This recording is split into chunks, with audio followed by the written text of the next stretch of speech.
it. So there is something that we learn in psychology in campus, known as classical conditioning. So they connect raising hands or raising the voice to an outcome, a particular outcome, an undesired outcome. Yeah, and that's why you see they can't The issue of mental health, stress, and trauma has been a very big issue and an issue of concern, not only in Kenya, but in the world at large. So today on our podcast, we have a visitor. She's Tracy, a specialist in mental health, stress, and trauma. So help me welcome Tracy. Tracy. Thank you. Welcome. Thank you, Cyril. It's a pleasure to be here. Pleasure too. Say hi to us and let us get to know something about you. So my name is Tracy Koryugendo. I am a counseling psychologist. I come from Uganda. I was born and raised in Uganda, and for the 24 years of my life and the 15 years of my other life, I've spent them in Kenya. I just told my age. But I spent the other 14 years of my life in Kenya. I am married to a Kenyan and I have 4 beautiful children. Yeah, I think that's just about me.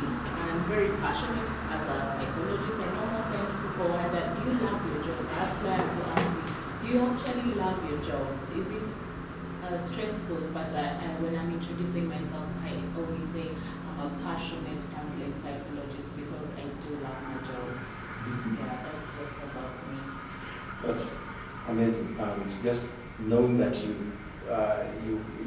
have got roots in another country, and now you find yourself in a totally different country. Could you walk with us briefly how you found yourself in this journey? Okay. Why psychology, or why did I become a counselor? As I always say, there are certain things that are innate, like we are born with them. And for me, I can probably say this is my calling, because the traits of becoming a therapist have always been there.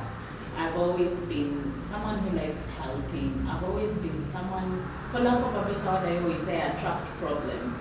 You see, people keep coming to you with problems, but then you don't know why. You don't understand why and for some reason, you have the right words to say to them. Because back then it was advice giving, because I didn't have the skills. I had not specialized in this. So I was born to do this because it has always been in me. But my background is in IT. I did IT at first. I go to the job market and I'm not enjoying it. So as I do my soul searching, I realize that in Uganda, then psychology wasn't really a course. I didn't even know about it. I knew about helping, but then when I come here, I realized that there's courses called psychology. There are schools that offer just counseling and psychology, and I'm like, I love this. I would love to try it out. So I do a certificate. I sit with it for 6 years because I did not want to do another qualification that I wasn't going to put into practice and spend all that money. So I sat with it for 6 years, did some reflection, and the more I sat with it, the more I felt like the calling. And I decided to go and do it. So for me, it chose me and I chose it. IT and psychology and they are worlds apart. Just did you struggle to venture in? Given that normally when you are doing a course like M10, you are at school, whatever you are doing, you are really. Not really, but the impact of trauma is bigger in children. Okay. In fact, when we look at trauma, there is just a part that focuses on advanced childhood experiences.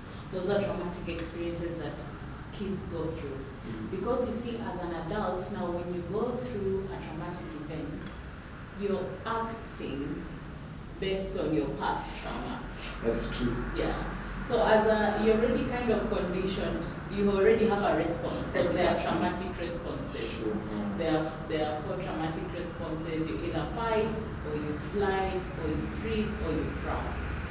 So you're already conditioned to respond to, but a child is just learning, and so the impact Magnified is in a magnified. child. And also remember their thoughts, the way they look at things. You are an adult, if you see people fighting, It's just a normal yeah, occurrence. you could say, okay, if someone came to you and they fought with their spouse, you would want to hear the other person's story.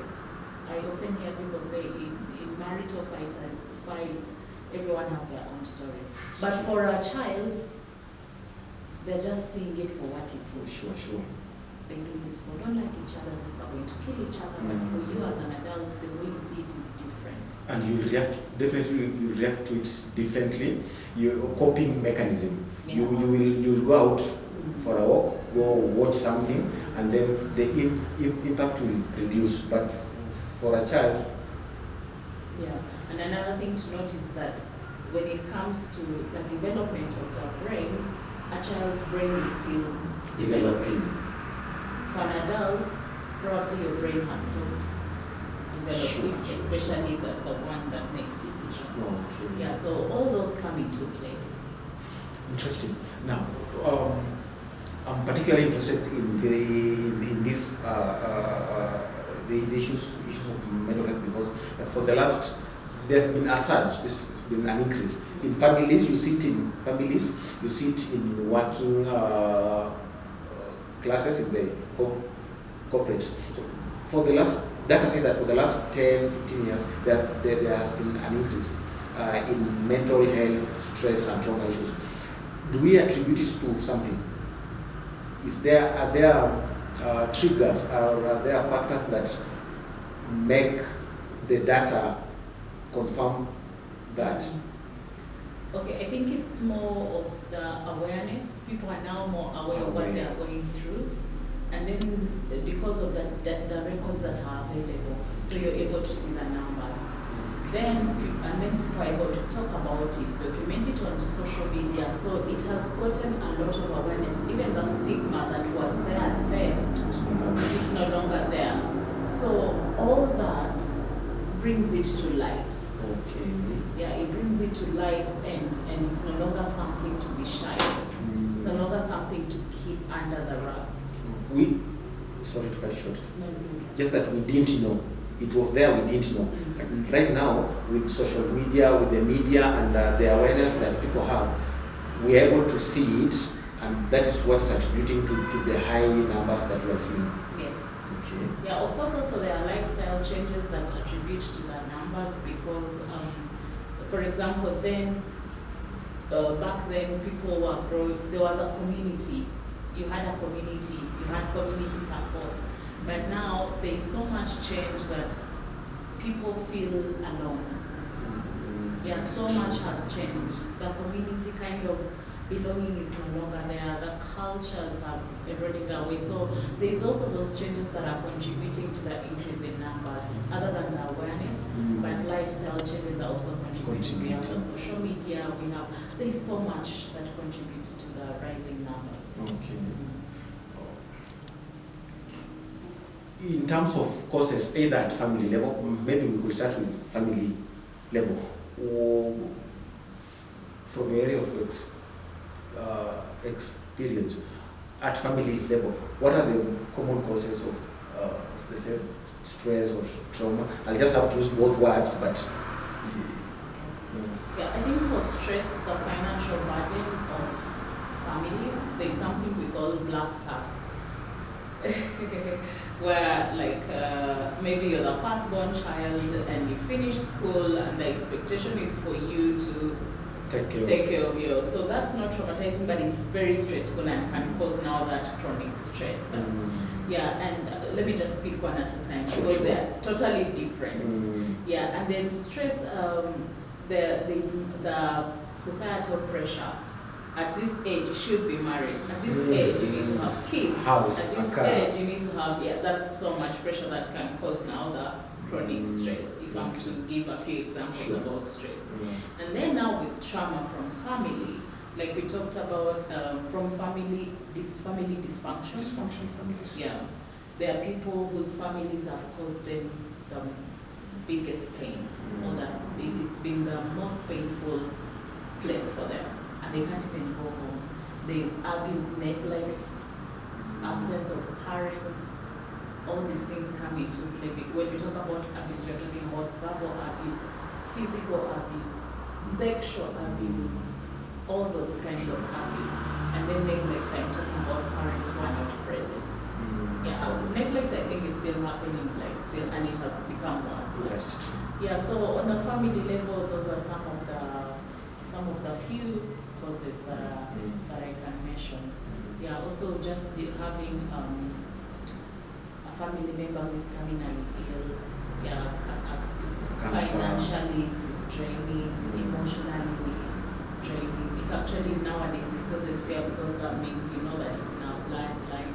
So you're constantly fearful and doing tests. So yeah, there's so many who go on and on. Okay, sure. What about the other one, the working corporate world? What are some of the maybe two core causes of the same? Burnout. Yeah, burnout, because some companies are understaffed. You find someone is being given so many roles and they still have to balance with family, so it becomes really overwhelming. Low pay. Yeah, so many places, for example, teachers, their pay is really low, and yet they do so much and take home so much. Even as psychologists, people don't really want to pay for mental health services. People think this should be a free service. Yeah, people think you come talk, why should I pay you? Sure. Yeah, so it's very frustrating, and it causes a lot of uncertainty. Sure. Yeah, and then also in the corporate world, there's the long hours of work. There are places where people have to work long hours, and that can really cause a lot of issues like sleep disorders, depression, and all that. So there's quite a lot. In your own opinion, in the working world, in the corporate world, do you think employers are doing enough to mitigate that? No. Why I say no is because I usually see companies have this mental health talks. They are trying. Sure. They're trying. Yeah, they are trying. Let me not say they're not doing anything. They are trying, and there's more webinars and more mental health workshops in companies, and some companies actually have an on-site mental health worker. But we have to understand that this, for a person to choose to do therapy, it's very confidential. So sometimes when you have an on-site mental health worker, the employees don't necessarily want to be seen that they are going for therapy. They are concerned that maybe the company is going to get to know what they've shared. So things to do with company-related issues, they might not feel comfortable to share. So there is so much more, like I believe that if in case of that, a company can decide to just allow the employees to go out and see private psychologists and maybe support them financially. Yeah, and also when you host a webinar, you see you're coming to share, the employees will just do it to tick a box. Sure. But hardly does, it creates awareness, but it does not have that impact. Yeah, so you come share all these, people are just there listening, and after that, then what? Are we a stressed nation? Is everyone stressed? Yeah, I say stress is a natural and normal response to challenges. Yes. And everyone goes through stress at one point. Sure. And I said it's not all a bad feeling. It's not a bad emotion, it's not a bad emotion. It also drives you, it also makes you feel challenged. Sure. But we say it's only a cause of concern when it's extreme. Everyone goes through, because it's a normal and a natural response from the body. Everyone goes through it. So the people that we can say are stressed are the ones who are facing prolonged, the chronic stress. Chronic. Yeah. Okay. Signs. How will someone know? I know we as adults, like when we meet and you get to ask me, are you stressed? Obviously, I'd say no. So how can I identify either chronic or mild? How can I do a self-assessment and tell myself I'm kind of stressed? What are some of the signs So to watch out for? Stress or withdrawal? Stress. Okay, stress. Mm. So stress, we say the normal one is like feeling stressed because I have an exam. Exactly. That is normal. Exactly. It's not a cause for concern. Mm. But when we talk about chronic, it impacts your ability to function. So some of the signs is, let me give an example. I'm struggling to wake up. I don't even want to go to work. You stop enjoying the things that you were enjoying before. You feel constantly tired, mentally, emotionally, psychologically. It has an impact and it's prolonged. You feel it today, you feel it tomorrow, you feel it for a month. You're constantly stressed. So some of the signs, the biggest sign, I think, one, let me just sum it into one. When your daily function has been impacted. Has been affected. Yeah.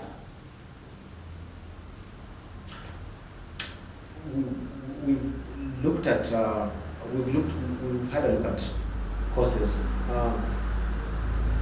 Will I be right if I say that like more than 50% of stress that we go through is caused by finances in the current economy? You need money to be able to move. So unemployment and financial related issues are one of the biggest causes of stress, especially in the youth. Sure. See, for children and younger people, they are depending on someone to take care of them. But now, in young adults, that's become a very big cause of stress. Yeah, and depression as well.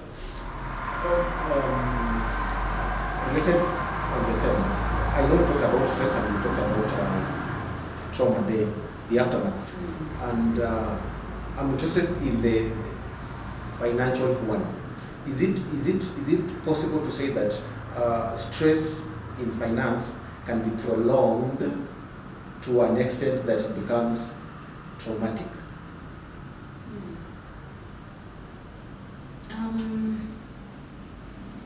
You see, trauma, we say, is an event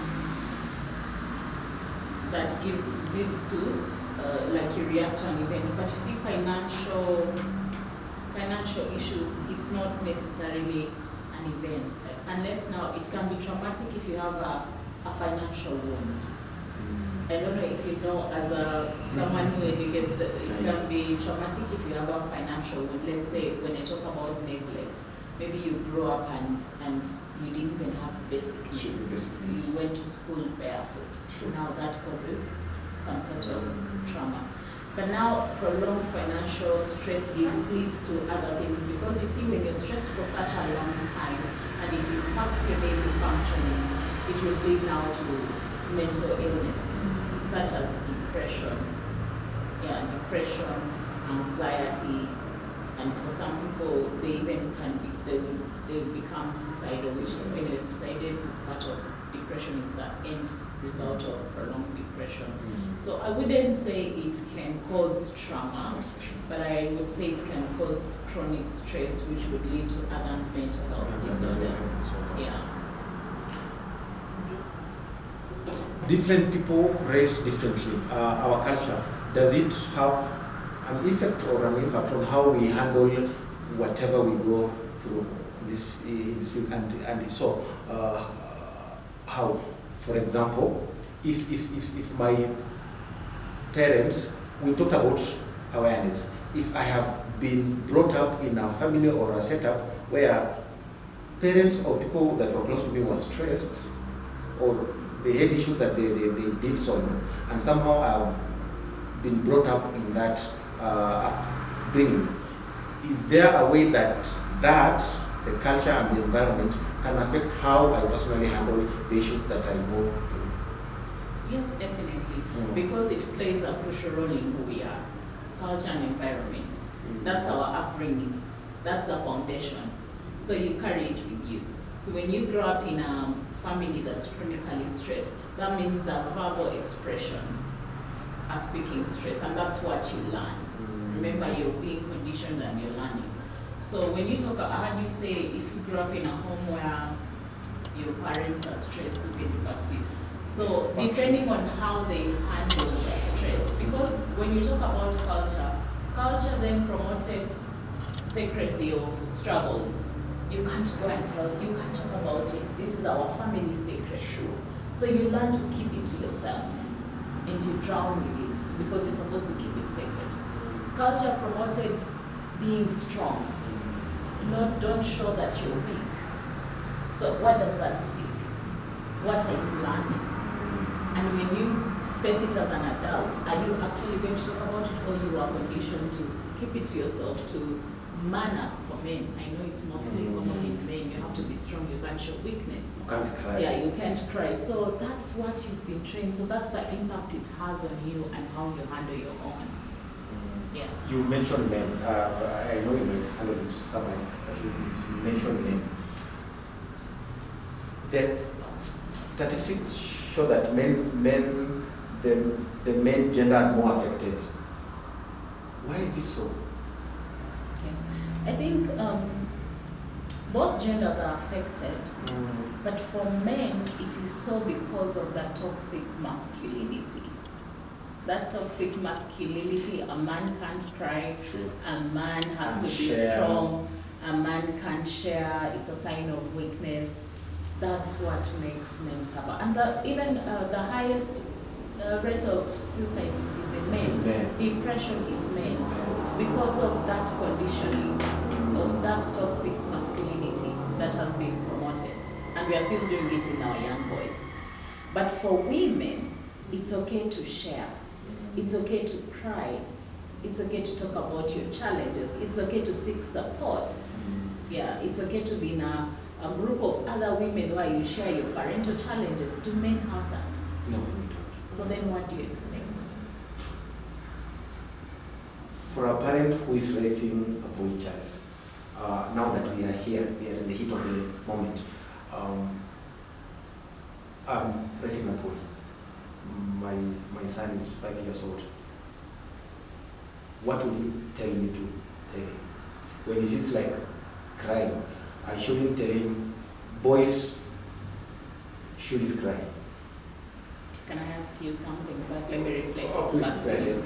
So before you tell him boys shouldn't cry, have you found out why he's crying? Why is he crying? Because you see, boys are also human. Emotions are part of human nature. So we all have emotions. Sure. So this boy is crying because something has happened to him. And when you shut him down, let me give a worst case scenario. Auntie touched his private parts, Sure. and it's making him sad. And he comes and is crying, and your first reaction is, "Mbono nalia?"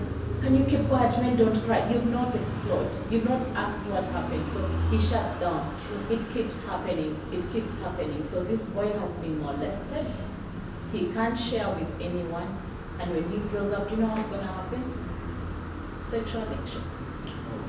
Yes. Gender role identity. Depression because of that which happened.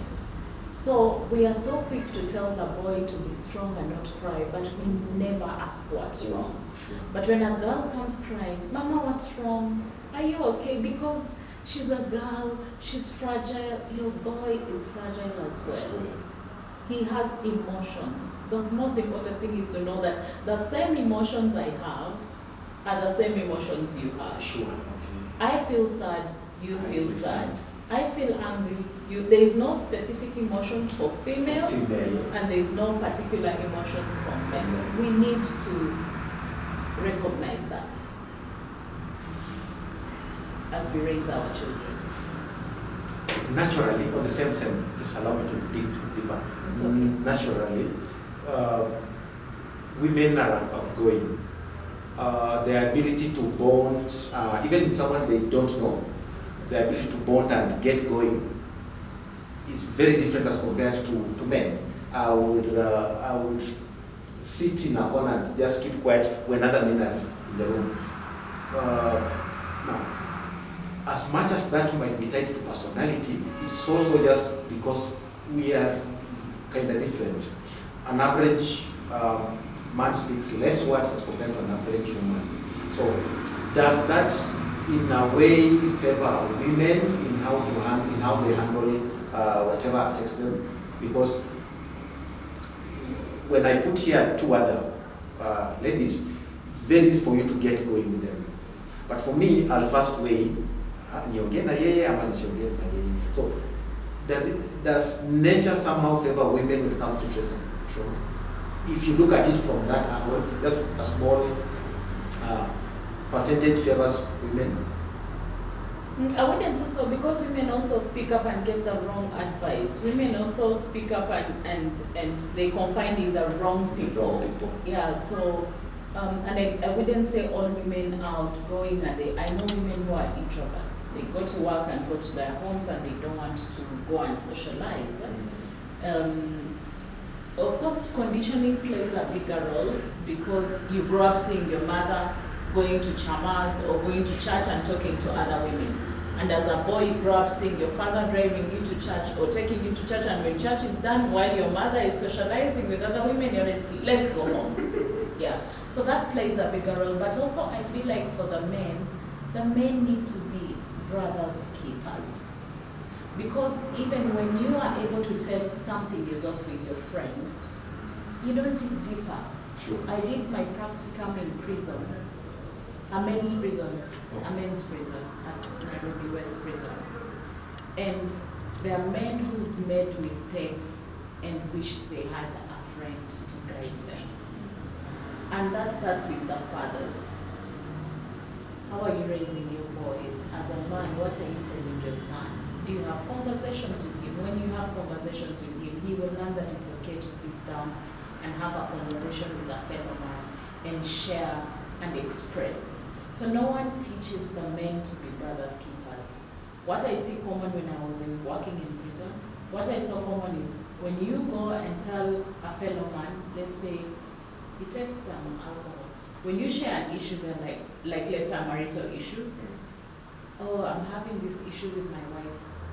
He'll tell you that's how women are. Let's go have a drink. Let's go have a drink. Sure. Does that solve the problem? It doesn't. And when you're intoxicated and you go home to the woman that is causing you stress, guess what will happen? Violence. Sure. But had you had a conversation, tell me what's going on. What is happening in your home? Men don't get that. They don't do that for each other. So you can be the first man to make a difference. And you teach that to your son, and your son teach that to your friends, teach that to your community, and that's how change is born. So if you see your friend, he will not come and open up, but you know there are non-verbals. Sure. Someone withdraws, someone has changed. Don't call him for a beer. Sit down and have a conversation. Yeah. A good number of families, not a good number, but we have got families that sons are growing up without their father figure. Who should be their first, the first person on the dialogue? Who should they look up to first? If they don't have a male figure in the house, where should they get that help from? Okay. What are some of the options that they can look at? Of course, separate households are beyond our control. There are just marriages that don't work out, or some boys have lost their. We have to acknowledge that it's not any parents wish to be a single parent, but in the absence of a father, that's where intentional parenting comes in. You have a son, there are certain things you might not be able to do for him, or certain things you want for your son to. So your job as a parent is to get a male role model, someone you trust, someone you feel like they have something to teach your son. It can be your brother, it can be an uncle, it can be your grandfather, the child's grandfather. So in your circles, who do you have that you can trust to be like a male figure in your child's life? Yeah. Intentional parenting. Intentional parenting. What does my child need? How can I provide it for them? Emotionally, mentally, and physically. Does it also imply that in some aspect, in some way, that boys who have grown up their entire lives without a father figure. Maybe they didn't have an uncle, they didn't have, just let me use my example. My father passed on when I was 7, and my father was alone, like he was the only son. My grandfather was only alone, his only son. So I grew up alone with my mother and my brothers.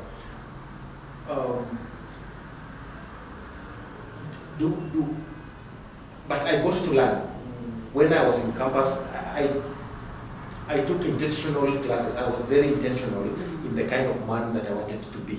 So I hooked myself to people that I looked up. I had uncles, far-fetched uncles, that I looked up to them when I was growing up, just to get to pick traits or characters that I might have missed.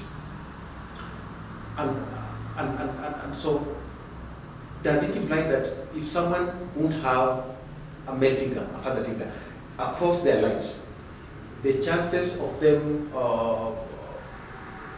suffering tend to be high?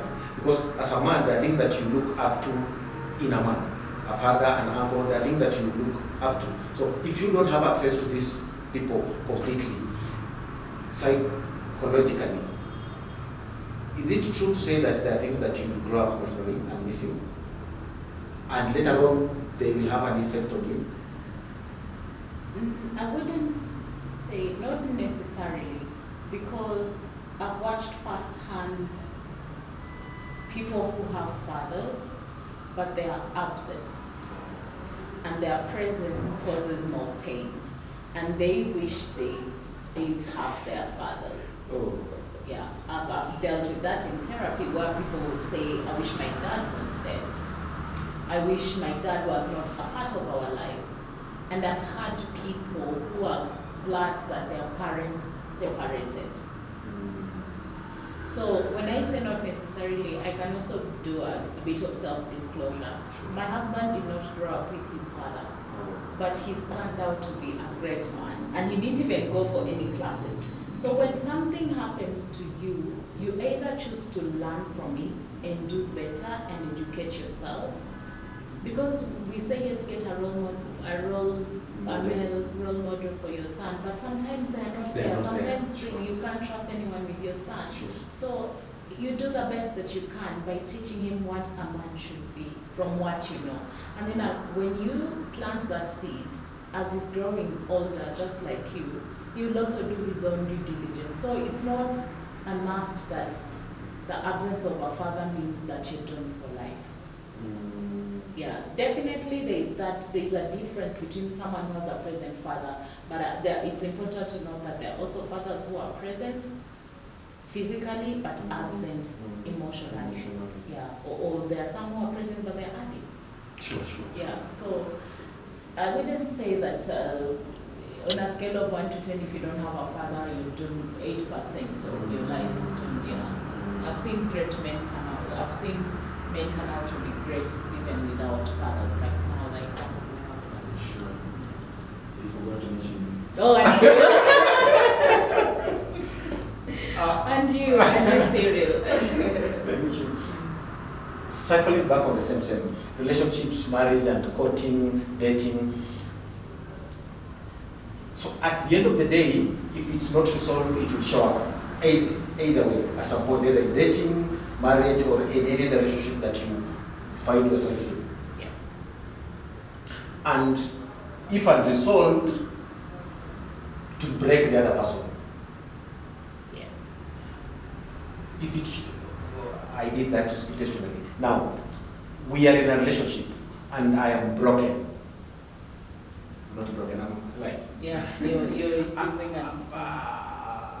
an example, but the other person isn't.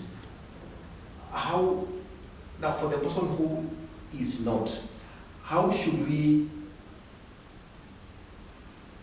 that the other person act as a guide? How should we live so that the other person recognizes that I have challenges that I haven't solved, so that we are able to live in harmony? Because at the end of the day, you can't live under the same house when one person is broken and the other person is not. So two people who find themselves in a relationship, either dating or courtship or marriage, or either one or both of them have the awareness that they are not doing well, what should they do in that setup? Okay. First of all, awareness is such a big aspect of growth. When you are aware that you're not doing well, then that means you look for help. So awareness is the first key to change. Healing. Yeah, to healing or to change, because now you know that I have a problem. But when you talk about being in a relationship, one person is broken, one person is not broken. It depends. What kind of brokenness are we talking about? Some people are too broken that they will cause you trauma.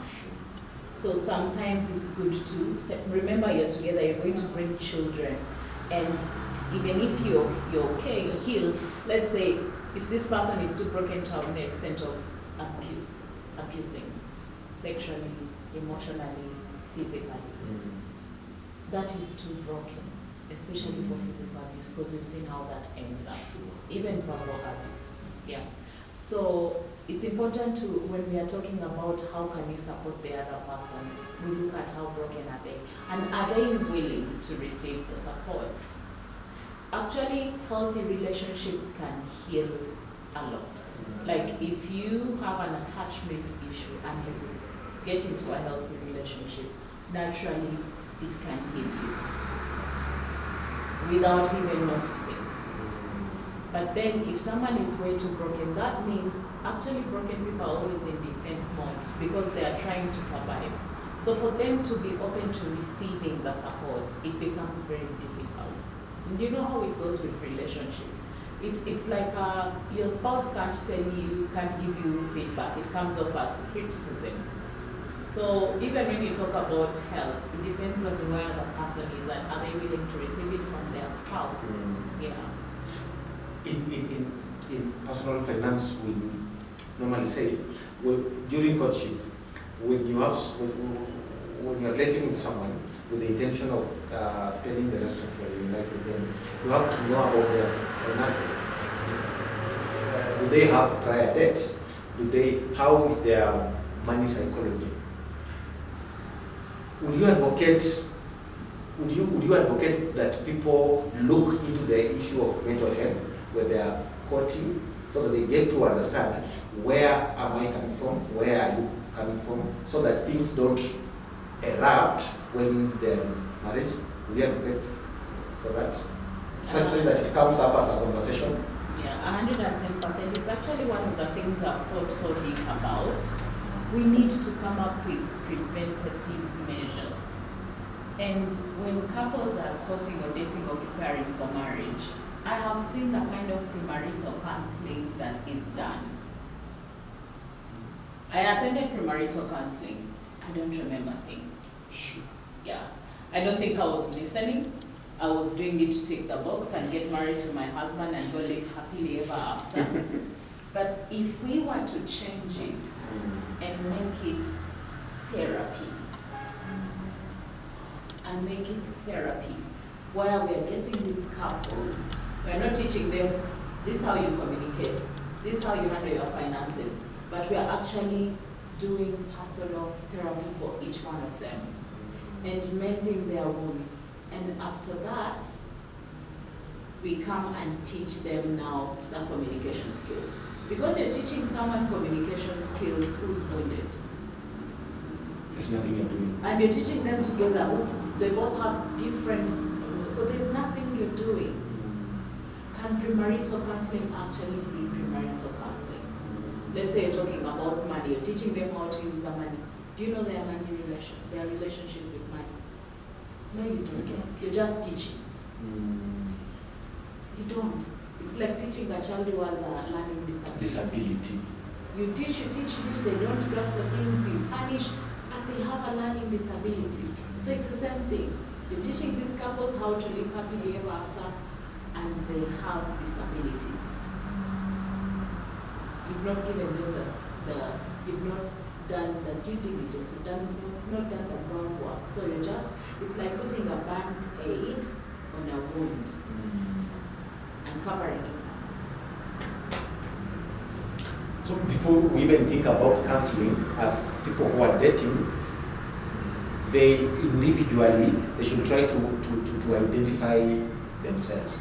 Awareness, they should try to find awareness from their past experience. Yeah, and because they do it in church mostly, it's a church requirement. So the church can support them by making it a requirement to do now maybe 5 or 4 individual, because the goal is to create that awareness. So in the marital counseling, the first 5 sessions, you're not doing them as a couple, you're both seeing a psychologist, not a church counselor. Not a church counselor. Not a church counselor, a psychologist. So you are helping them build a lasting foundation. Sure. Or nothing, but some issues are psychological, not spiritual. Not spiritual. Yeah, it's important to know that. Oh. So for the counselor, he will just play the spiritual bit, and he or she won't handle the psychological bit, which might later on affect the family. Someone has gone through the process, they have been hurt, or they have gone through trauma, or they have through stress, and it has affected their identity, because it's one and the same thing. How do they track back? How do they, for someone who wants healing, they have identified, they have gone through their awareness phase, they have identified that they are going through ABCD. How do they start healing? Practically, where do they start? There are certain things that you can't do on your own. There are certain things you can't do on your own, and you need support. Because what therapy does, it goes deep into the distortions in your brain and then brings them to the surface. So what you are aware of is just the surface stuff. So I wouldn't say I'm giving you tips on how to fix your identity, unless you know the cause of why you have a distorted self-concept, or why your identity is fractured in the first place. And just like the way you go to the doctor, you have a fever, to get to the, you have a fever, Sure. So you want to get treatment. It's the same thing. It's the same thing. So therapy helps you to do that. Yeah, because if I sit here and tell them this is how you regain your identity, it might not really work. Sure. Yeah, because remember, we are talking about an emotional wound. An emotional wound that needs to be opened and cleaned. Yeah. So for me, it's like telling a patient who has a wound, you go and put that needs to be stitched, but I tell them to put like a herb or spirit, and then it keeps rotting and it stays open. I'm just using these things to create clarity, or to help people understand how deep. Sure. Yeah. So someone is listening, and they can relate. They can relate to the conversation. They can trace back their path, and they find themselves either chronic or the mind individually. If they can't access professional help, what should they do? What is the first step? First practical step that they can take to start the healing journey. Okay. Support groups, peer support groups, identifying who can support you, because talking about things, they say a problem shared is half solved. So just identifying someone that you can talk to, because when you share, yes, people do give advice, it might not necessarily work, but someone has heard you. Sure. Having someone to hear you out, and whatever they share can also make you look at it from a different perspective. So the first, let's say the first point of contact, or the first step, is to find someone you can share with. If professional help is not an option, find someone that you can share with. And when someone shares with you and you feel like you're not in a position to support, or you don't know, and you know someone who you can share it with, like confidentially, you don't have to say this guy, but you say, I have a friend who's going through this, how can I help? And get a third person's opinion. Even church, community, you can go to church and maybe share. Just finding somewhere where you can vent. I've seen, not in our country, I'm not sure whether they're in Kenya yet, but I've seen in Canada, US, UK, there are call centers, virtual platforms, where when I have an issue, I just call and I get help.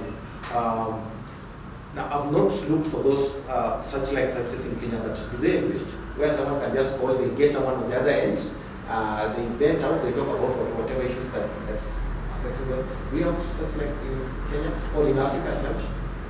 No, I'm not sure about Africa at large. I usually focus on Uganda and Kenya. What I'm seeing nowadays is the chatbots, the AI chatbots, where you go and type and ask what's going on. But people need to be careful with because just the other day there was a parent suing another AI company because a child ended up committing suicide because the chatbot guided him on how to actually do it. I haven't heard that. Yeah, so I'm seeing that happening now. You haven't.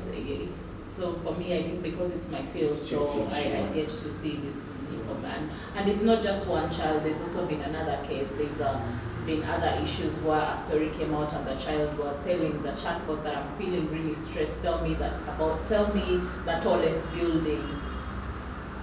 Like, because you see, for me as a psychologist, stress, then tallest building, I'm like, tell me what would you be looking for? Sure.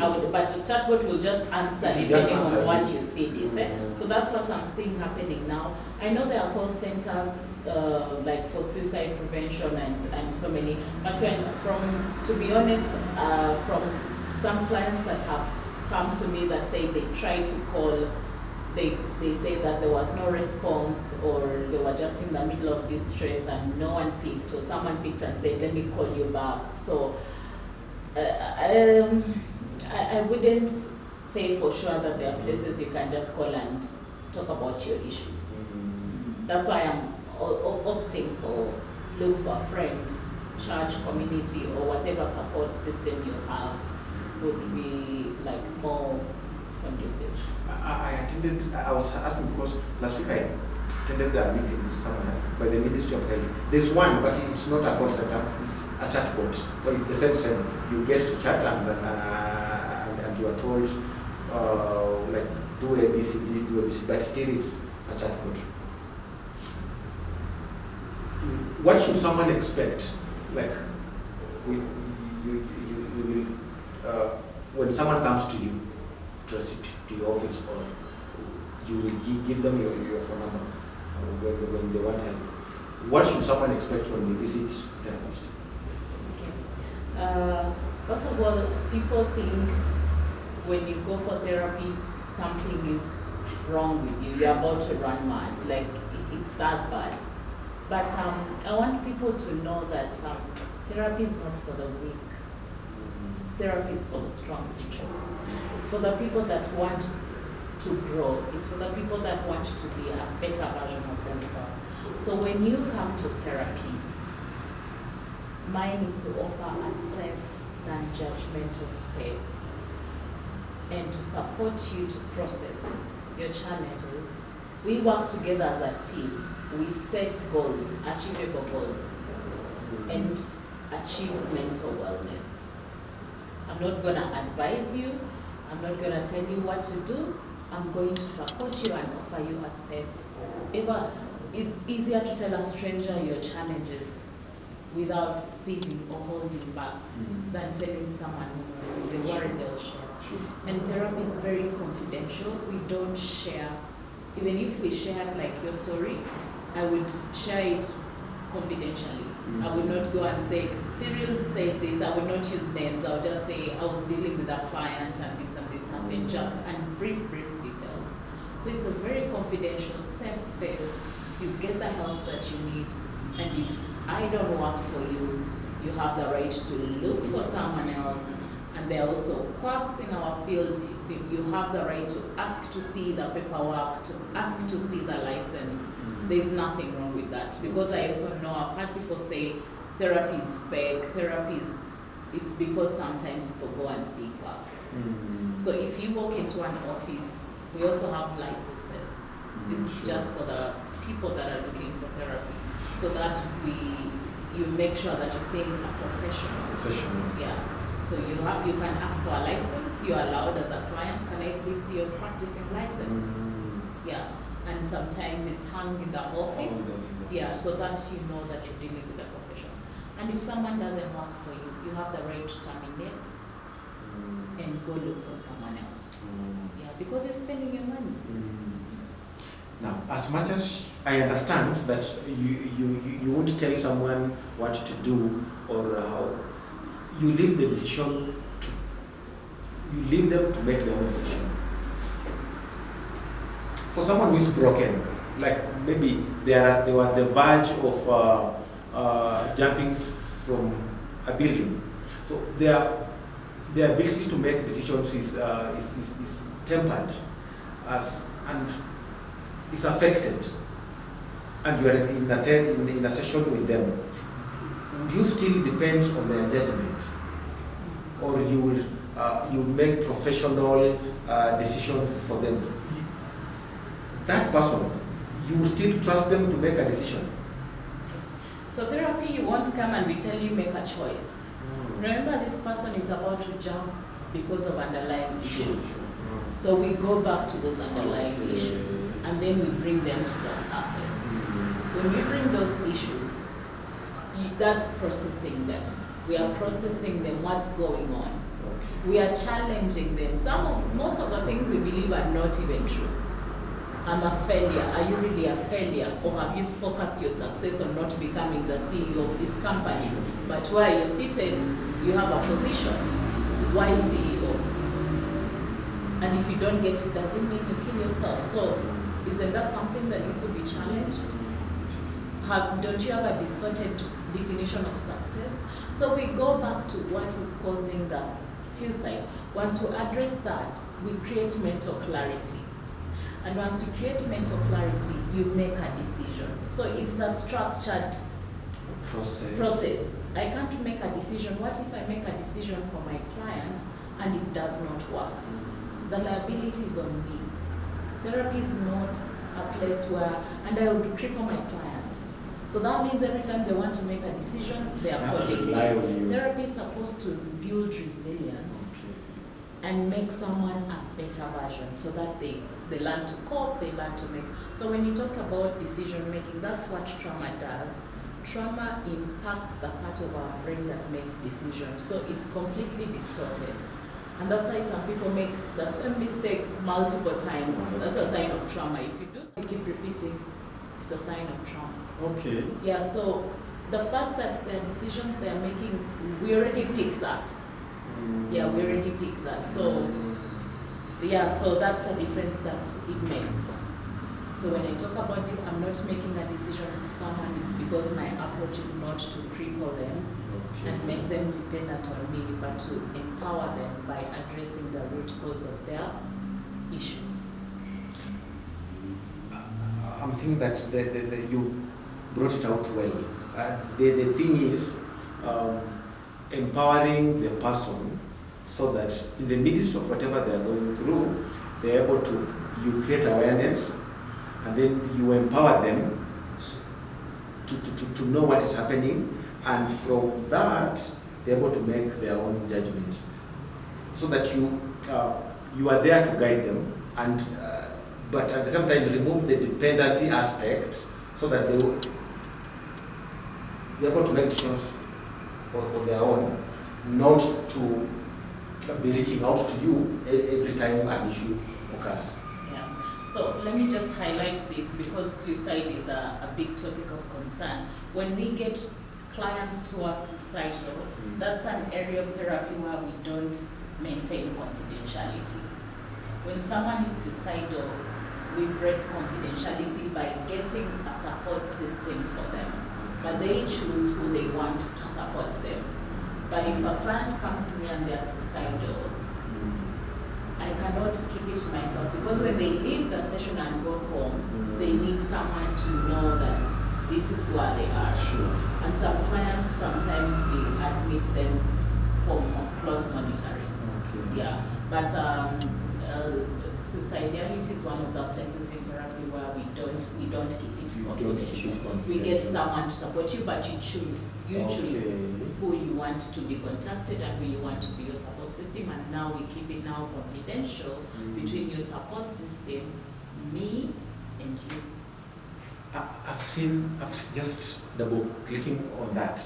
I've read on papers, I've seen a lot of, not a lot, but like a couple of years, 2-3 years ago, teachers, doctors, police, I've seen a lot of, we've had a lot of suicidal cases. From where you sit, and the cases you've handled, not mentioning anyone in particular, what are the core causes of suicidal cases? What will push someone to that region, to that particular point? It's important to note that suicidal people are sick. They don't just wake up and choose to take their lives. Sure. They don't just wake up and jump off. They've contemplated multiple times. They have tried multiple times. So sometimes there's no trigger, but they just feel like ending their lives. They feel hopeless. So one of the main leading causes to suicide is depression. When someone is depressed for so long, they're not finding meaning in life. And that's why sometimes you see CEOs or people usually say, he was doing so well, he had a family, he had kids. I talked to him yesterday. I talked to him yesterday. It's because people who are suicidal are in a state of hopeless. Nothing makes sense to them. Even when they have the most high-paying job, it's not about the money. They have a family, they have kids, nothing is bringing them happiness. They are hopeless and they've given up on life. Nothing interests them. So that's the disease that needs to be treated to recover from the suicide ideations. Yeah.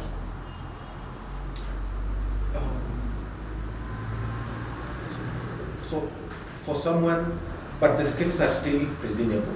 For someone who has had suicidal thoughts, they have incubated those thoughts. They can still, a number of them can still be, of course, once the issues are brought to light, they are still able to go through therapy and they get the healing.